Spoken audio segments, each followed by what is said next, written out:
The text came in just after midnight. My phone buzzed against the nightstand, the glow cutting through the dark. I rubbed my eyes, opened the screen, and read her words. Family emergency. Flying home immediately. I sat up, heart thudding. Family emergency? She hadn't said anything earlier. No sick relatives. No urgent calls. Still, my first instinct was compassion. Hope everything's okay, I typed back. No reply. The typing dots appeared, vanished, then nothing. I lay awake, staring at the ceiling, the silence louder than any excuse. My name is Derek. I'm 31 years old, and the night my girlfriend lied about a family emergency, I discovered betrayal with Vegas lights and answered with revenge she'll never forget. If you're watching this, drop a comment, hit like and subscribe, because what I'm about to share isn't just about heartbreak. It's about deception, discovery, and a revenge that started with a plane ticket and ended with a courtroom signature. The next morning, I checked our shared airline points account. It was routine, something we used for trips. But what I saw turned my blood cold. Her points hadn't gone toward a flight home. They'd gone to Las Vegas. A round-trip ticket. Departure that night. Return 3 days later. I refreshed the page 3 times, hoping I'd misread. But there it was, Vegas, bold as betrayal. I remembered her packing quickly the night before. Jeans, tops, extra shoes stuffed into a bag. She'd kissed my cheek, saying, "Don't worry, I'll call when I land." Memory burned. Her smile under porch light, the hug that felt rushed, the way she avoided my eyes. I thought it was worry. Now I knew it was guilt. By noon, she posted nothing. No texts, no calls. I scrolled through her friends' social media. Nothing. But that silence was its own confession. Until the photos appeared. Tagged in Vegas restaurants. Champagne glasses. Smiles too wide for tragedy. A caption from one of her friends. Emergency trip, my ass. Best girls' weekend ever. My chest tightened. She hadn't just lied, she'd weaponized sympathy. I sat at my desk, staring at the screen. And then I smiled. Not from joy, but from clarity. Because betrayal had handed me the perfect cards. I made my first move at the bank. The car, technically in my name, though she used it daily, was listed as mine. 2 signatures? Not required. I called my guy, arranged a quick sale, and by evening it was gone. Her card. My title. My pocket. Next came the flight. I logged back into the airline account, found her return ticket, and canceled it. Gone. No refund. No way home. She was stuck in Vegas. The satisfaction wasn't loud. It was quiet, steady, controlled. But I wasn't finished. I called my attorney, a family friend named Howard. Explained the situation. He listened, patient, then asked one question. Do you want her out for good? Yes, I said. Then we'll do this right. Restraining order. Legal closure. Papers stronger than promises. By the time she landed in Vegas, paperwork was already moving. Back at my parents' place, I sat at the kitchen table, explaining everything. Dad shook his head, his hands rough from decades in construction. She played you, son. But you played smarter. Mom frowned, tears welling. I always had a bad feeling. Sweet words, but eyes that wandered. My sister, Erin, the youngest but sharpest of us all, leaned forward. You've got the upper hand now. Don't let her spin it. Their faith steadied me. Their flaws, Dad's stubbornness, Mom's softness, Erin's bluntness, framed my path. That night, I sat alone in the farmhouse Grandpa left us. The one David, my older cousin, had been circling, trying to force a sale. Family betrayal had been brewing for months, another storm waiting. But betrayal in love and betrayal in blood? Both called for the same answer. Silence sharpened into strategy. The farmhouse creaked with memory. Grandpa teaching me to sand wood smooth, his voice calm, measure twice, cut once, and don't trust anyone who rushes you. I wasn't rushing. I was cutting clean. By the time her first call came from Vegas, I was ready. Derek? The flights got messed up. Can you help? Her voice dripped sugar, desperation hidden under the syrup. "No," I said. "What do you mean, no?" "I mean the car's gone. The ticket's gone. And when you come back, you'll find papers waiting instead of me." Her silence was thunder. Then the line went dead. But that was just the beginning. Because revenge wasn't about trapping her in Vegas. It was about showing her, and everyone else, that lies collapse under their own weight when you refuse to carry them. And soon, the whole town would know what her emergency really was. Her silence after that call lasted less than 12 hours. By the next morning, my phone lit up with a dozen missed calls for voicemails and a string of texts that swung from pleading to threatening. "Derek, please just get me a flight home." "I'll explain." "You're overreacting. It wasn't like that. Answer me or I swear I'll." I stopped reading. Every word was noise, a bad song I'd already deleted from my playlist. Meanwhile, photos trickled onto social media. Her family emergency looked a lot like poolside drinks, casino lights, and selfies in glitter dresses. Hashtags like #GirlsTrip and #WinningBig painted her reality in neon for anyone who cared to see. And plenty of people cared. My sister Erin called. "So, her emergency is Vegas?" "Yep," I said. "She posted it herself?" "Her friends did. She forgot to police their tags." Erin whistled. "That's not just betrayal, Derek. That's arrogance. And arrogance always trips on its own shoelaces." Her words hit like a hammer driving nails into wood. But love wasn't my only battlefield. That week, the lawyer for Grandpa's estate called. The farmhouse, the land, and the accounts, it all had to be divided.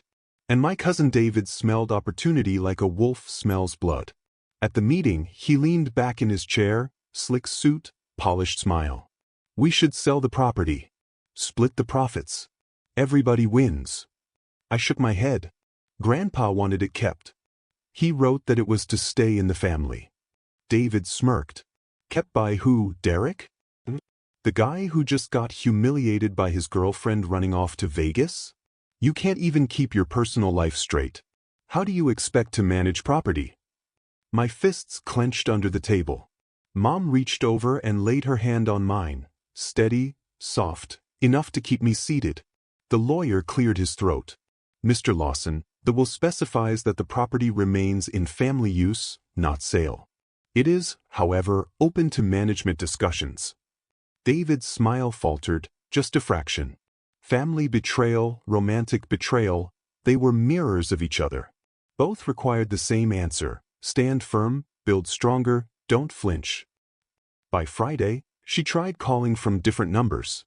Work phone, friend's phone, even a blocked number. I answered none. Then came the bomb, a message from her mother. "Derek, she said you stranded her. What is going on?" I thought carefully, then replied with 2 screenshots, the airline receipt showing Vegas and the poolside photo tagged with her name. 10 minutes later, her mother replied, "I understand. I'm sorry." That was the last time her family ever defended her. Meanwhile, my lawyer Howard moved fast. Papers filed. A restraining order petition ready, citing harassment and fraud. He looked me dead in the eye across his oak desk. "You're not just ending a relationship," he said. "You're closing the door so tight it can't reopen." "That's what I want," I answered. "Good," he said, "because she'll try to pry it open." The calls hit over 100. Then 200. Voicemails turned into rants. "You're ruining my life. Everyone thinks I'm the bad guy now. Please, Derek, I'll do anything." But every voicemail only proved the case stronger. Proof of obsession. Proof of harassment. I saved them all. One evening, as I sanded the porch rails on the farmhouse, my father joined me. His hands were weathered, his face lined with work and time. "You're doing the right thing," he said. "Sometimes it doesn't feel like it," I admitted. He leaned on the rail. "You're cutting rotten wood away. Hurts while you do it. Feels empty after. But it's the only way the structure survives." The farmhouse creaked, like it agreed. Memory filled the silence. Grandpa sitting in that same spot, pipe smoke curling, saying, "Someday you'll have to fight for this place, Derek. Not with fists, With patience. He was right. 2 weeks in, her Vegas trip fell apart. Her friends went home. She ran out of money. She had no return flight. And that's when I got the longest message yet. You left me stranded. I can't believe you did this. I made a mistake, Derek. I panicked. I shouldn't have lied. But you went nuclear. Canceling flights? Selling my car? Filing legal stuff? You're cruel. I read it once, then set the phone down. I wasn't cruel. I was finished. That weekend, Josh, my best friend, hosted a barbecue. Emily, his sister, brought peach cobbler. My circle was there, the same friends she had once mocked as losers. We sat around the fire pit, laughter echoing, stories spilling, the farmhouse lights glowing in the background. And I realized, revenge wasn't about her anymore. It was about loyalty, about family, about choosing who stayed in my life and who got written out. Still, the story wasn't finished. Because the restraining order hearing was coming. And that was where silence would finally turn into law. The courthouse smelled of polished wood and stale coffee. I sat at the petitioner's table, Howard beside me, his pen tapping slow and steady. Across the room, she fidgeted in heels too tall for her posture, eyes darting anywhere but mine. The judge entered, robes swaying, and the room stilled. Case, Lawson versus Harper. Petition for restraining order. My pulse slowed. Controlled. Howard stood, laying out the evidence, printouts of her airline receipts, the Vegas tags, the text messages, the 635 calls logged across 3 weeks. He played one voicemail aloud. Her voice filled the room, desperate, then furious. You'll regret this, Derek. You can't just cut me out. The judge raised an eyebrow. Anything else, Mr. Lawson? Howard slid one last page across the bench. A notarized statement from Ms. Harper's own mother, confirming she fabricated a family emergency and engaged in harassment afterward. The judge read silently, then looked up. Order granted. Full restraining order, effective immediately. Her gasp was sharp enough to crack. She turned toward me, eyes wide, like she still thought I'd rescue her. I didn't flinch. Because rescue was no longer mine to give. Outside the courthouse, Howard shook my hand. Clean cut. She's out of your life now. Good, I said. But the war wasn't only with her. David was circling again. The inheritance hearing came next. Grandpa's farmhouse, the land, the memories, the fight waiting to happen. We gathered around the lawyer's table. Mom sat quietly, Dad leaned forward, and David smirked like the outcome was already his. This property should be sold, he began. It's falling apart. Derek can't afford to keep it. Split the profits and everyone wins. Everyone but Grandpa, I said. The lawyer cleared his throat. The will states clearly, property is to remain in family use. Sale prohibited. David's smirk slipped, but only slightly. Then it should be managed jointly. And I'm better suited to handle finances. I leaned in, voice calm. You've always chased money. But this house isn't about profit. It's about promise. Grandpa wanted it kept, lived in, repaired. I've already started. David's face reddened. You're just the guy who got dumped in Vegas. Mom's voice cut like steel. No. He's the one who stayed true. You could learn something from him. The lawyer stamped the papers. Property management to Derek Lawson. Permanently. David shoved his chair back. This isn't over. But in truth, it was. Because the law had spoken. That weekend, I returned to the farmhouse with a toolbox and determination. Josh showed up with lumber. Eric brought paint. Marcus hauled shingles. My so-called loser friends surrounded me, laughing, working, proving her wrong with every nail hammered and every board set straight. Emily came too, setting pitchers of lemonade on the porch, smiling like sunlight breaking clouds. She was no longer just my friend's sister. She was my partner. We rebuilt what Betrayal had tried to rot. Memories swelled as I worked. Grandpa teaching me to drive the old tractor. His voice low, this land only betrays the lazy. Work it, and it gives back double. The scent of tilled soil. His hand steady on mine. Now his words lived in the wood, the soil, the beams we raised again. A month later, I saw her one final time. At the grocery store, by the produce aisle. She froze, basket in hand, eyes tired, makeup smudged. For a moment she looked like the girl I once knew. "Derek," she whispered. "Can we?" "No," I said, polite but firm. "Take care." I walked past, leaving her among the lemons and echoes of choices she couldn't undo. The farmhouse became more than shelter. It became proof. Family dinners filled the kitchen again. Mom cooked roasts. Dad fixed hinges. Aaron teased me about paint colors. Even David, months later, showed up one Saturday, not with threats, but with a hammer. He didn't apologize, but his silence while we worked was the closest thing. And that was enough.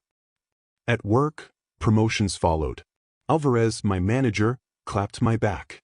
"You've steadied yourself, Lawson. Storms make some men crumble. You built in the rain." He handed me a new client file. Bigger. Riskier. Trust heavier than paper. I accepted it, not with pride, but with resolve. Because I knew now what storms taught. You don't fight them with shouting. You outlast them with silence and strength. 1 year after the Vegas lie, I stood on the porch of the farmhouse at sunset. Emily at my side, the fields golden in the fading light. My friends laughing near the fire pit. Family gathered at the table inside. This was loyalty. This was revenge. Not the cruel kind. Not the bitter kind. But the kind that lived louder than betrayal ever could. Emily squeezed my hand. "You glad you let her go?" I looked at the house, the people, the life I'd chosen. "She never let me go," I said. "But I released myself. That's the difference." And in that moment, I understood what my revenge truly was. Not stranding her in Vegas, not canceling flights or selling cars, not even the restraining order. It was living better than she ever imagined I could. Have you ever faced betrayal? Share your story in the comments, and don't forget to subscribe. Because sometimes revenge isn't fire, it's foundation. The farmhouse sat quiet that evening, the last streaks of sunset stretching long across the fields. I leaned against the porch rail, paint stains still on my hands, listening to the steady hum of crickets and the laughter of my friends drifting from the fire pit. It struck me then. Betrayal had once hollowed me out, left me staring at a phone screen, wondering how the person I trusted could vanish behind a lie about family emergencies. But betrayal, I've learned, is not the end of a story. It's the spark that forces you to write the next chapter differently. I thought about her, stranded in Vegas, scrambling for excuses, hiding behind voicemails and false apologies. For weeks, her voice filled the silence of my nights, but now it was just an echo, powerless against the walls I had rebuilt. The restraining order made it legal, the canceled flight made it poetic, but the true revenge wasn't those acts. It was this moment. Family gathered around my table. Friends once mocked as losers, swinging hammers to restore a legacy. Emily, her hand steady in mine, giving me a future my ex could never imagine. Even David, my cousin, had been forced to confront what loyalty meant when money couldn't buy it. The farmhouse breathed again, alive with voices, alive with the kind of loyalty betrayal can't touch. I realized that revenge doesn't always roar. Sometimes it's quiet, like wood sanded smooth, like laughter shared over rebuilt walls, like silence when you choose not to answer a call. And in that quiet, power lives. I locked the door, turned off the porch light, and left one lamp glowing in the window, a beacon for the life I'd built. Betrayal had tried to burn me down. Instead, it gave me the match to light something stronger. So when people ask if revenge is sweet, I say no. Sweet fades. Revenge, when done right, is permanent. Because while she's left with memories of a canceled ticket and a sold car, I'm left with family, loyalty, and a home that will outlast every lie. Loyalty builds. Betrayal destroys. Revenge endures.